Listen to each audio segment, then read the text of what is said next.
Mi propio hijo me golpeó en plena boda de mi nieta porque me negué a firmarle documentos que me despojarían de mi empresa de $900,000. Pero lo que mi nieta reveló después dejó a todos en shock total. Si no te suscribes ahora, te vas a arrepentir de perderte el final de esta historia. Nunca pensé que la traición más brutal de mi vida llegaría envuelta en el dulce perfume de las rosas de la boda de mi nieta Isabela. A mis 68 años, creía haber visto todo lo que la vida podía ofrecerme. Construí un imperio desde la nada, enterré a mi esposa después de 40 años de matrimonio y dediqué cada fibra de mi ser a asegurar el futuro de mi familia. Pero esa tarde de sábado, mientras buscaba un lugar tranquilo para escapar del bullicio de la celebración, descubrí que mi propia sangre había estado tramando mi destrucción durante meses.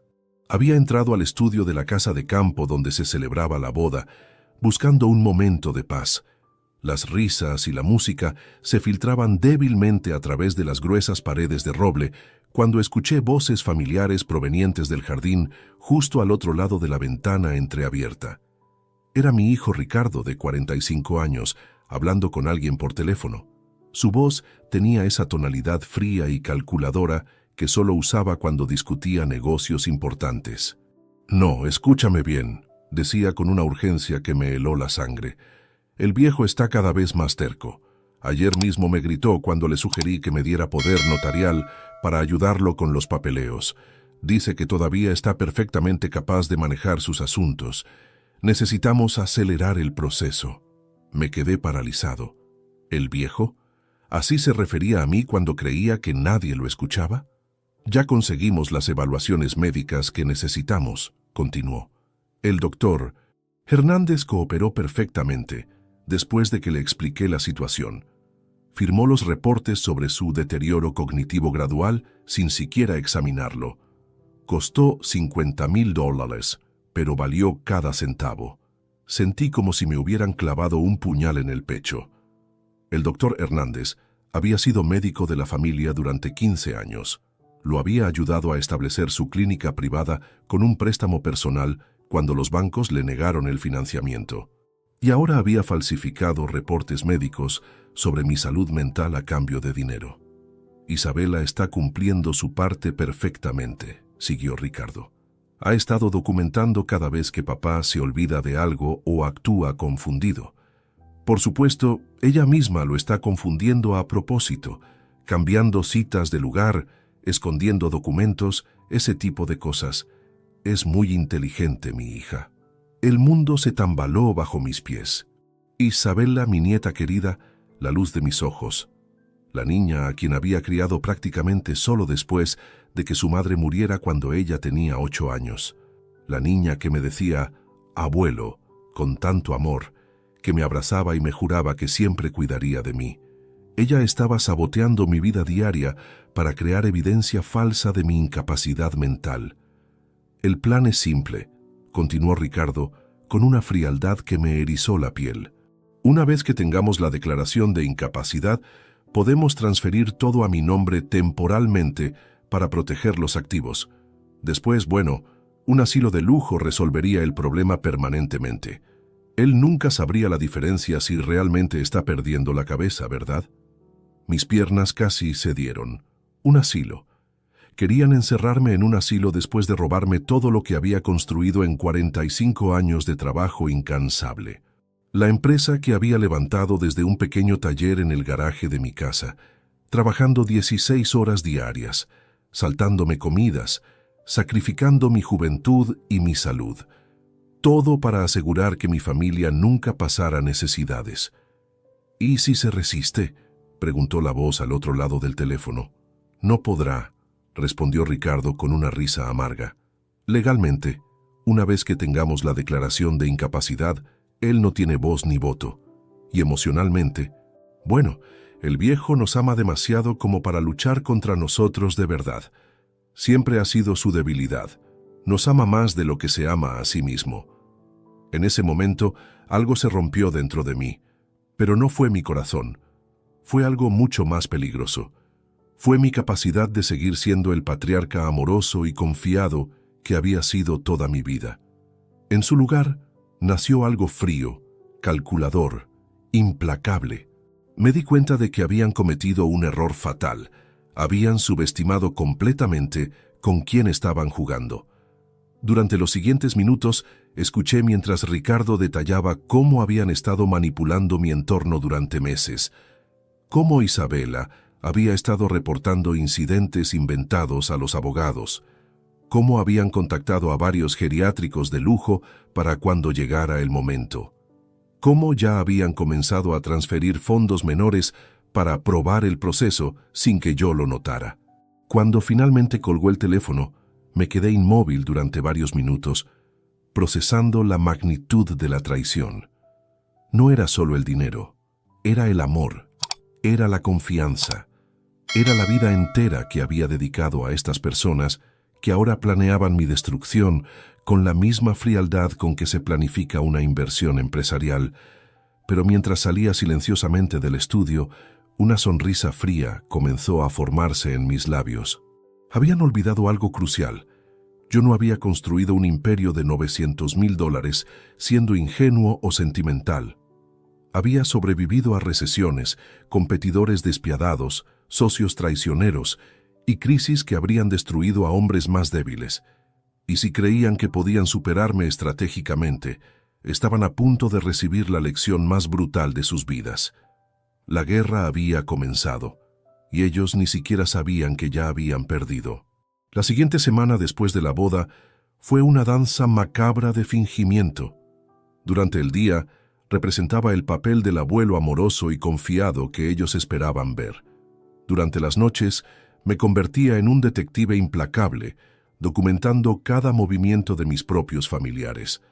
Había comenzado mi imperio en 1979, con apenas $2,000 prestados y un sueño que parecía imposible. Recordaba vívidamente esas primeras semanas, trabajando en el diminuto garaje de la casa que compartía con mi joven esposa Carmen. Mis manos sangraban por el trabajo con metal, mis ojos ardían por las largas horas bajo luces deficientes, y mi estómago rugía porque a menudo elegía comprar materiales en lugar de comida. Carmen estaba embarazada de Ricardo entonces. Cada clavo que martillaba, cada soldadura que hacía, cada centavo que ahorraba, todo era por él, por el futuro que quería darle. Trabajaba desde las 5 de la mañana hasta las 11 de la noche, 7 días a la semana, porque creía que el sacrificio de hoy sería la abundancia de mañana para mi familia. Pero ahora, mientras revisaba discretamente los estados de cuenta bancarios en mi computadora, descubrí que Ricardo había estado haciendo retiros menores durante los últimos 8 meses, cantidades que individualmente no alarmarían a nadie. $3,500 aquí, $2,800 allá, $4,200 la semana pasada. Pero sumaban más de $47,000 que habían desaparecido de cuentas auxiliares de la empresa. El muy astuto había estado probando el sistema, tal como había mencionado en esa conversación telefónica. Estaba perfeccionando su método de robo para cuando tuviera control total. Durante esos primeros años de construcción del negocio, había rechazado ofertas tentadoras de socios que querían comprar participaciones. Mantén el control familiar, me había aconsejado mi difunta Carmen. Así siempre sabrás que tu hijo tendrá algo seguro. Cuánta ironía ahora.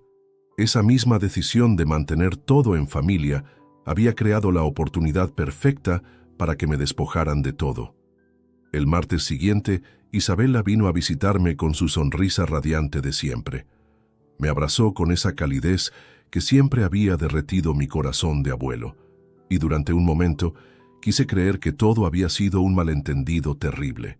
«Abuelo, ¿trajiste los documentos del seguro que te pedí?», preguntó con esa voz dulce que conocía desde que era pequeña.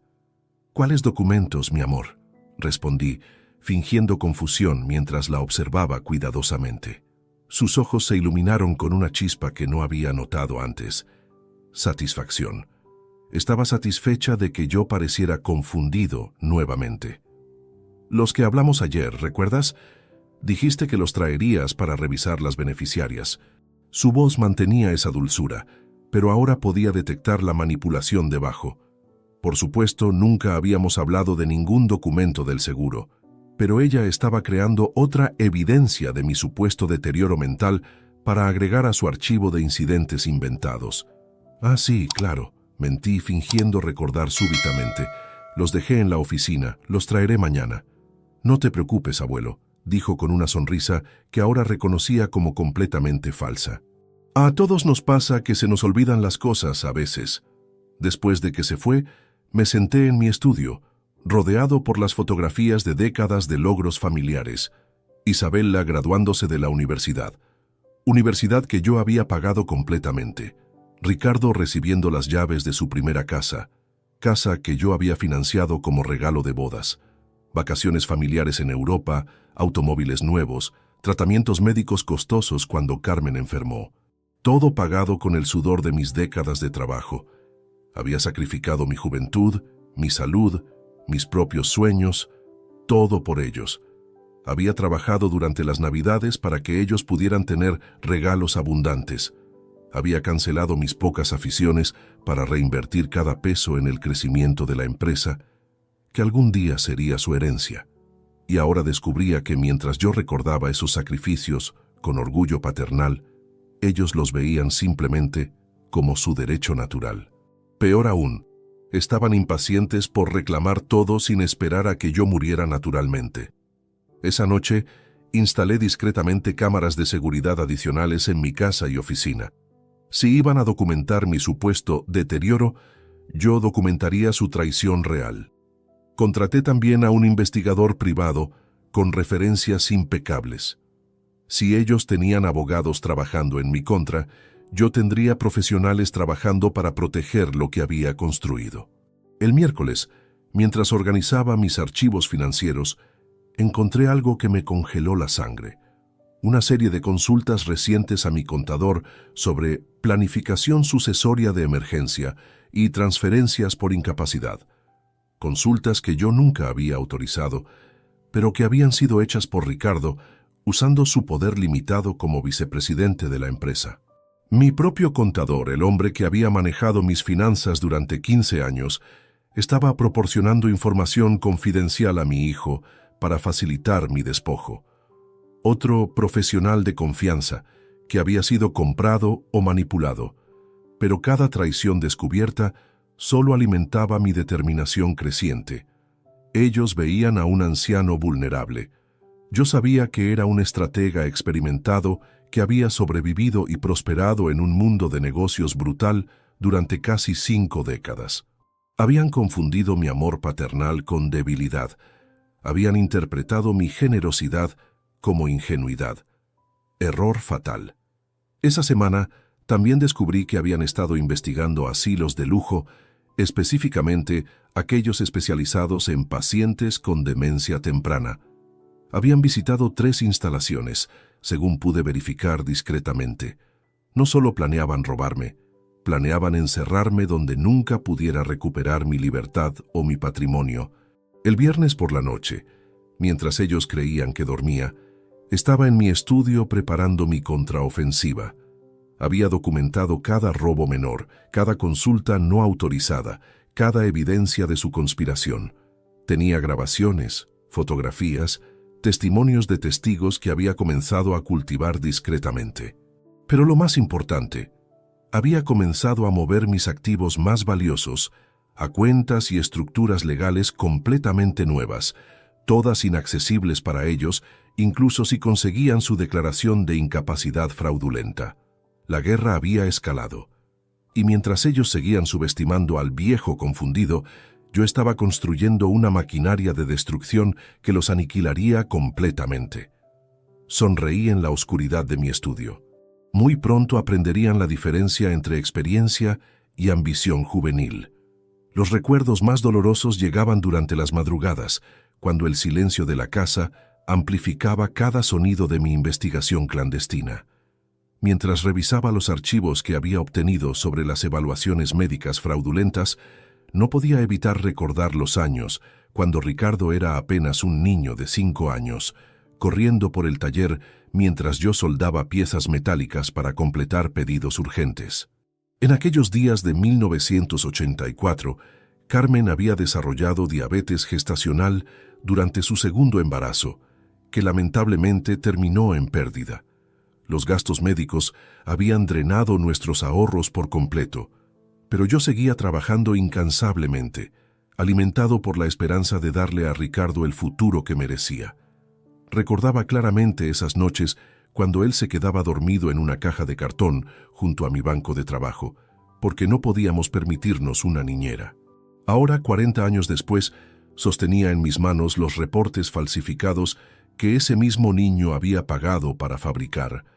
El doctor Hernández había redactado evaluaciones detalladas sobre mi supuesto deterioro cognitivo progresivo, describiendo síntomas que nunca había experimentado y comportamientos que nunca había exhibido. Paciente muestra signos evidentes de confusión temporal y espacial, leía en uno de los reportes. Frecuentes episodios de olvido de conversaciones recientes. Dificultad para manejar conceptos financieros complejos. Recomiendo evaluación para posible demencia senil. Cada línea era una mentira meticulosamente construida, pero redactada con la autoridad médica que la haría legalmente devastadora. Hernández había inventado fechas de consultas que nunca ocurrieron, había descrito exámenes que nunca realizó, había diagnosticado una enfermedad que no tenía. Lo más perturbador era descubrir que Isabela había proporcionado testimonios de apoyo para estos reportes. Mi propia nieta había escrito declaraciones juradas describiendo incidentes completamente ficticios, conversaciones repetitivas que nunca tuvimos, confusión sobre fechas que nunca mostré, dificultades con tareas simples que nunca experimenté. Su escritura era elegante, persuasiva, completamente convincente. La había educado bien, demasiado bien aparentemente. Había financiado sus estudios de comunicación en la universidad privada más prestigiosa del país, pensando que esas habilidades la ayudarían a tener éxito en la vida. Nunca imaginé que las usaría para orquestar mi destrucción con tal sofisticación. Durante esos años formativos de los 80, había trabajado contratos de soldadura industrial que requerían levantarme a las 4 de la madrugada para llegar a sitios de construcción lejanos. Carmen empacaba mi almuerzo en una lonchera dañada que había comprado de segunda mano, siempre incluyendo una nota amorosa que guardaba en mi bolsillo durante las largas jornadas laborales. Para el mejor papá del mundo, escribía. Ricardo y yo te esperamos en casa. Esas notas me daban fuerzas para soportar el calor agobiante del verano, trabajando con metal caliente, o el frío penetrante del invierno en sitios de construcción sin calefacción. Cada peso ganado se convertía inmediatamente en mejores alimentos para mi familia, materiales para expandir el negocio o ahorros para el futuro de Ricardo. Había sacrificado mi cuerpo literalmente por ellos. Las cicatrices en mis brazos por quemaduras de soldadura, las contracturas en mi espalda por cargar materiales pesados, la pérdida parcial de audición por años de ruido industrial, todo era el precio que pagué gustosamente por su bienestar. Y ahora, mientras examinaba las facturas médicas falsificadas, veía que Ricardo había pagado $75,000 por esta farsa médica. Dinero que había robado gradualmente de las cuentas de la empresa que yo había construido con esas mismas manos cicatrizadas que ahora temblaban de indignación. El martes siguiente, decidí probar qué tan lejos estaban dispuestos a llegar con su charada. Durante el desayuno familiar semanal, tradición que había mantenido religiosamente durante décadas, mencioné casualmente que había estado considerando reorganizar mis testamentos. La reacción fue instantánea y reveladora. Ricardo casi se atragantó con su café, mientras Isabela se puso visiblemente tensa. Sus miradas se cruzaron con una comunicación silenciosa que confirmó mis peores sospechas. ¿Por qué querrías cambiar algo, papá?, preguntó Ricardo, tratando de sonar casual, pero fallando miserablemente. Todo está perfectamente organizado como está. Bueno, respondí, observando sus expresiones cuidadosamente. He estado pensando en algunas donaciones caritativas. Tal vez destinar parte de la empresa a fundaciones educativas. Isabela prácticamente palideció. Pero, abuelo, ¿no crees que deberías consultarlo con la familia primero? Es decir, Estas son decisiones muy importantes para tomarlas solo. Ahí estaba la sugerencia sutil de que yo ya no era competente para tomar decisiones importantes sobre mi propio patrimonio. Era exactamente lo que esperaba escuchar, pero dolía de maneras que no había anticipado. Tienes razón, querida, dije con una sonrisa que ellos interpretaron como concordancia senil. Quizás debería pensarlo más, pero en realidad mi mente estaba funcionando con una claridad cristalina, calculando cada movimiento de mi contraofensiva. Esa misma tarde, transferí discretamente $200,000 a una cuenta fiduciaria completamente nueva, establecida bajo estructuras legales que los harían inaccesibles incluso con una orden judicial basada en incapacidad mental. También había comenzado a grabar todas nuestras conversaciones familiares. Cada manipulación sutil, cada intento de sembrar dudas sobre mi competencia mental, cada mentira diseñada para apoyar su narrativa fraudulenta, todo quedaba documentado con calidad profesional. El viernes, mientras revisaba las grabaciones de la semana, encontré algo particularmente revelador. En una conversación telefónica que Isabela había tenido mientras creía que yo estaba durmiendo la siesta, había discutido con alguien los próximos pasos una vez que tuvieran control legal. Una vez que esté internado podemos vender la casa inmediatamente, había dicho con una frialdad que me heló la sangre. El mercado inmobiliario está en su punto más alto en años. Deberíamos obtener al menos $850,000 por la propiedad. Mi casa, la casa donde había criado a Ricardo, donde Carmen había muerto en mis brazos, donde cada habitación contenía recuerdos de una vida dedicada a mi familia. Planeaban venderla antes de que mi cuerpo estuviera frío en el asilo. Pero cada revelación dolorosa solo fortalecía mi resolución. Habían subestimado fatalmente a quien estaban enfrentando. Creían que estaban manipulando a un anciano confundido y sentimental. En realidad, estaban despertando a un depredador empresarial que había sobrevivido décadas de competencia brutal, mediante la estrategia, la paciencia y la capacidad de ejecutar venganzas absolutamente devastadoras. Su error sería legendario.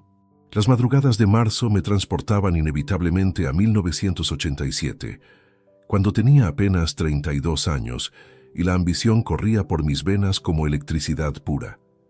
Trabajaba desde las 5 de la mañana hasta las 11 de la noche, alimentándome únicamente de café negro y la feroz determinación de construir algo grandioso para mi familia. En aquellos días brutales pero esperanzadores, mis manos eran mi único capital real. Soldaba, cortaba, ensamblaba, pintaba, todo personalmente. Cada pieza que salía de mi pequeño taller llevaba mi sudor y mi visión. Ricardo tenía 8 años entonces y solía acompañarme los sábados, organizando tornillos por tamaño mientras yo trabajaba en proyectos que determinarían nuestro futuro económico. «Papá, ¿algún día yo podré hacer esto también?», me había preguntado una tarde, sosteniendo una pequeña herramienta con la reverencia de quien contempla algo mágico. «Hijo, algún día todo esto será tuyo», le había respondido cargándolo en mis hombros para mostrarle el taller desde arriba. «Pero tendrás que ganártelo con dedicación y honestidad». Ahora, 4 décadas después, esas palabras resonaban con una ironía devastadora mientras examinaba las grabaciones más recientes que había obtenido de sus conversaciones privadas. Mi investigador había instalado dispositivos de escucha en el automóvil de Ricardo y las revelaciones eran cada vez más incriminatorias. «El problema es que el viejo todavía parece demasiado alerta cuando hay testigos», había dicho Ricardo a su esposa durante su viaje matutino al trabajo. «Necesitamos provocar situaciones donde muestre más confusión públicamente». Su esposa, que siempre había sido cordial conmigo durante las reuniones familiares, respondió con una crueldad que me sorprendió. «¿Por qué no le cambias las fechas de las citas médicas? O mejor aún, programa 2 citas el mismo día y después actúa sorprendido cuando se confunda sobre cuál era la correcta». Estos eran mis familiares planeando sabotear mi vida cotidiana para fabricar evidencia de demencia. La mujer que había abrazado en su boda, a quien había regalado un collar de perlas de $15,000 como regalo de matrimonio, Estaba sugiriendo tácticas para destruir mi reputación mental. Durante esos años de construcción empresarial, había aprendido que el éxito requiere una memoria fotográfica para los detalles y una capacidad excepcional para detectar inconsistencias. Estas habilidades, desarrolladas durante décadas de negociaciones complejas, ahora me permitían documentar meticulosamente cada aspecto de su conspiración. Había comenzado a llevar un registro horario de mis actividades diarias, fotografiando documentos importantes, grabando conversaciones telefónicas empresariales y manteniendo un diario detallado de mi estado mental y físico. Si querían jugar el juego de la competencia mental, tendría evidencia abrumadora de mi lucidez absoluta. El miércoles siguiente, Isabela llegó con una propuesta aparentemente inocente. «Abuelo, ¿te gustaría que te ayude a organizar tus medicamentos? He notado que a veces te confundes con las dosis». Por supuesto, nunca me había confundido con mis medicamentos. Tomaba únicamente 2 prescripciones menores para la presión arterial y había mantenido el mismo régimen durante años sin problemas. Pero ella estaba creando otra oportunidad para documentar mi supuesta incompetencia. «Eso sería muy útil, querida», respondí, fingiendo gratitud mientras activaba discretamente la grabadora en mi bolsillo. Durante la siguiente hora, la observé reorganizar deliberadamente mis medicamentos de manera confusa, cambiando etiquetas y mezclando frascos, todo mientras comentaba con preocupación fingida sobre mi olvido creciente de las instrucciones médicas. «Veo que has estado tomando estas pastillas en horarios inconsistentes», mentía descaradamente, aunque yo había mantenido un horario riguroso durante meses. «Deberíamos considerar un enfermero que te visite diariamente para asegurar que las tomes correctamente».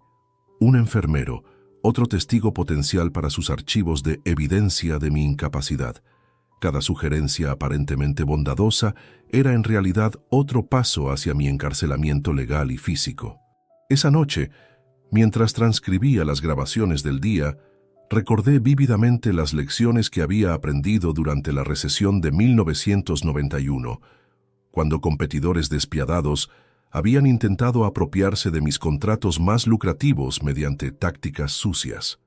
Había sobrevivido y prosperado en ese ambiente hostil, desarrollando una paciencia estratégica que mis enemigos siempre subestimaban. Dejaba que revelaran completamente sus planes antes de actuar. Permitía que se sintieran seguros, confiados, incluso triunfantes, mientras yo acumulaba evidencia devastadora que los destruiría cuando llegara el momento perfecto. El viernes, durante otra llamada interceptada, Ricardo discutía los detalles finales con su abogado. «Una vez que tengamos la declaración de incapacidad, ¿cuánto tiempo necesitaremos para transferir los activos principales? Con la documentación médica que han proporcionado, deberíamos poder completar las transferencias en 72 horas», respondió el abogado. «Después de eso, él legalmente no podrá revertir nada, incluso si recuperara la competencia mental». 72 horas. Habían calculado exactamente cuánto tiempo necesitarían para robar el trabajo de mi vida entera. La precisión de su plan era casi admirable, excepto por un detalle fatal. Habían subestimado completamente la capacidad de su víctima. Mientras ellos planeaban mi despojo en 72 horas, yo había estado preparando su aniquilación durante semanas. Tenía evidencia de fraude médico, conspiración, malversación de fondos y manipulación de ancianos.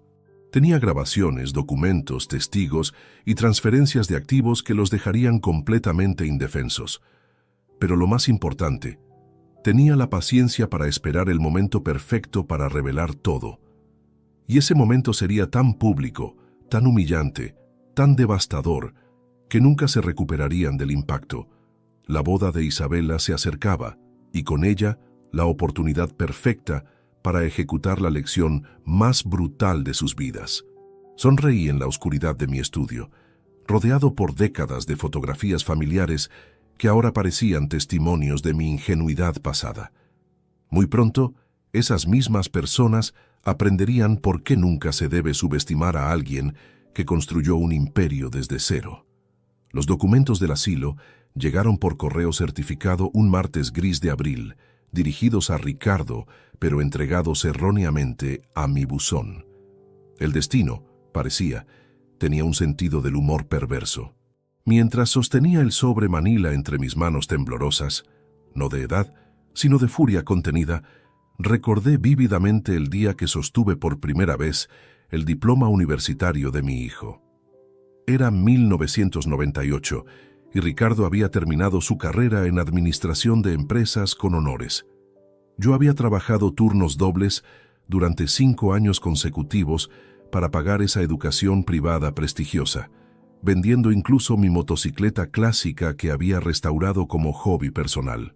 Carmen había llorado de orgullo en la ceremonia de graduación, susurrando: «Nuestro muchacho tendrá oportunidades que nosotros nunca tuvimos». Había invertido $180,000 en su educación, no solo en colegiaturas, sino en vivienda, automóvil, gastos personales y hasta un viaje de estudios a Europa que consideraba esencial para su formación internacional. Cada cheque lo firmaba con la satisfacción de estar construyendo el futuro de mi heredero. Ahora, 26 años después, esa educación costosa se había convertido en las herramientas sofisticadas que estaba usando para planear mi destrucción. Los documentos del asilo Jardines del Atardecer eran meticulosos, profesionales, devastadoramente detallados. Ricardo había solicitado informes sobre cuidado especializado para demencia progresiva y programas de seguridad para pacientes con tendencias a la fuga, como si fuera un criminal que necesitara ser contenido tras rejas doradas. El costo mensual era de $8,500, pagaderos desde los activos del paciente bajo administración familiar. Por supuesto, él se había asegurado de que yo financiara mi propia prisión. La eficiencia de su maldad era casi artística. Durante esas décadas de sacrificio paternal, había enseñado a Ricardo principios que creía fundamentales: honestidad, lealtad familiar, respeto por los mayores. Los domingos por la mañana, después de misa, solíamos caminar por el parque mientras yo le explicaba conceptos de negocio, ética empresarial y responsabilidad social. «Hijo, el dinero viene y va», le había dicho en una de esas caminatas cuando él tenía 15 años. «Pero la reputación y la integridad son lo único que realmente te define como hombre». Sus ojos brillaban con lo que yo interpretaba como admiración y respeto. Ahora me daba cuenta de que probablemente había estado calculando cuándo podría apropiarse de mí, dinero que viene y va, sin preocuparse por la integridad que yo consideraba tan importante. El viernes siguiente, durante otra de nuestras cenas familiares semanales, Ricardo mencionó casualmente su preocupación por mi bienestar. Su actuación había mejorado considerablemente con la práctica. «Papá, María y yo hemos estado discutiendo sobre tu seguridad aquí en la casa», comenzó, usando el nombre de su esposa para dar peso colectivo a su manipulación. «Esta casa es demasiado grande para una persona sola. Las escaleras podrían ser peligrosas si tienes un episodio de confusión». Un episodio de confusión. Habían desarrollado todo un vocabulario eufemístico para describir la demencia que yo supuestamente padecía. Además, continuó Isabela, apoyando perfectamente la narrativa de su padre, hemos encontrado algunas opciones de vivienda asistida realmente hermosas. Lugares donde tendrías compañía constante y cuidado médico especializado. Vivienda asistida. Otro eufemismo elegante para prisión geriátrica. Podrías mantener tu independencia, mintió Ricardo descaradamente, pero con la tranquilidad de saber que hay profesionales disponibles las 24 horas. Les seguí el juego con una actuación digna de premios. Bueno, supongo que podría considerar visitar algunos lugares solo para ver las opciones. Sus rostros se iluminaron con una satisfacción apenas contenida. Habían interpretado mi cooperación fingida como evidencia de que mi resistencia se estaba debilitando.